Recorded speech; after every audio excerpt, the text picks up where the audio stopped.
Guys, meron tayong question of the day. Meron kasing nag-PM sa akin. Ang question niya, dati raw siyang Filipino. Ngayon, nanirahan siya dito sa Canada for so long. Tapos, ngayon is Canadian citizen na siya. Ang tanong niya sa akin is, pwede pa ba siyang bumili ng lupa or property sa Pilipinas? That's the question. So, base sa Saligang Batas ng Pilipinas or the 1987 Constitution, guys, ang pagmamay-ari ng lupa sa bansa ay limitado lamang sa mga Pilipino. Diba? Nakasaad yan sa ilalim ng Article 12, Section 7 ng ating konstitusyon. Diba? Ipinagbabawal sa mga dayuhan ang pagbili ng mga lupa sa Pilipinas. Dahil ikaw or dahil sa siya ay isang Canadian citizen na, hindi na siya itinuturing na Filipino citizen sa ilalim ng batas. Diba? At sa makatuwid, in other words, hindi na siya or hindi siya papayagan na bumili ng lupa doon sa Pilipinas. Diba? Pero guys, may mga remedies naman yan. Diba? May mga remedyo, or ganun pa man, may mga ilang paraan para makabili ka rin ng lupa sa Pilipinas kahit na ikaw ay Canadian citizen na, or like kahit anong pa mang citizen meron ka, like American citizen ka or whatever. Kasi guys, ayon sa Republic Act 9225 or the Citizenship Retention and Reacquisition Act of 2003, maari mong i-reacquire ang iyong Filipino citizenship. Sa ilalim kasi ng batas na ito, pinapayagan ang mga dating Pilipino na maging naturalized citizen ng ibang bansa. Tulad, for example, ng pagiging American citizen or pagiging Canadian citizen, o may init ang likod ko, na muling magiging Pilipino ka.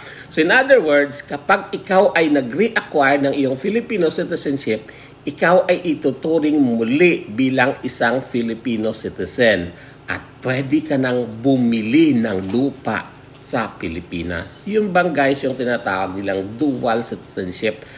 Di yun ang gawin mo kung gusto mo talagang bumili, di ba? Ayon sa batas, kahit na ikaw ay isang dayuhan na, pwede ka pa ring magmana ng lupa mula sa iyong pamilya.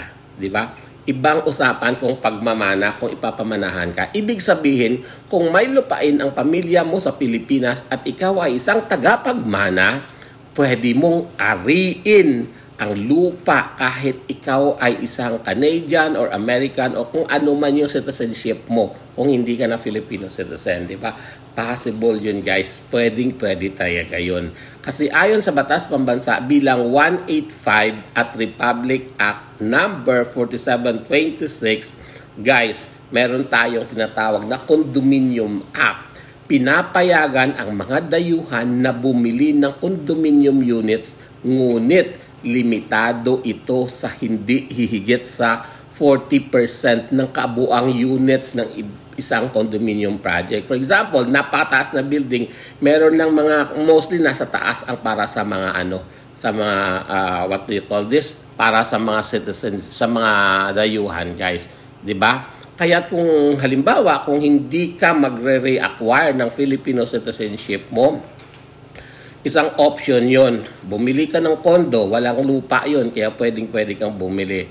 Pwede kang bumili kesa bumili ka ng ng property na may lupa, 'di ba? In short, kung nais mo magkaroon ng lupain sa Pilipinas at hindi ka pa nagre-reacquire o hindi ka nagpapadual citizen, guys, ibig sabihin yan, hindi ka nagre-reacquire ng iyong Filipino citizenship, hindi ka maaring direktang bumili ng lupa. Ngunit kung magre-reacquire ka ng iyong Filipino citizenship ulit sa ilalim ng ating batas, which is Republic Act 9225, maibabalik ang iyong karapatan na bumili ng lupa bilang isang Filipino citizen. 'Di ba? Yun guys, 'di ba? So may mga paraan naman, 'di ba? So, yun kasi ang advantage at disadvantage ng pagkakaroon ng dual citizenship. So, kung ayaw mo mag-dual citizenship, magpa-dual citizen, ibig sabihin, hindi ka pwedeng mamili ng lupain. Diba? Pwede lang condominium units. Okay?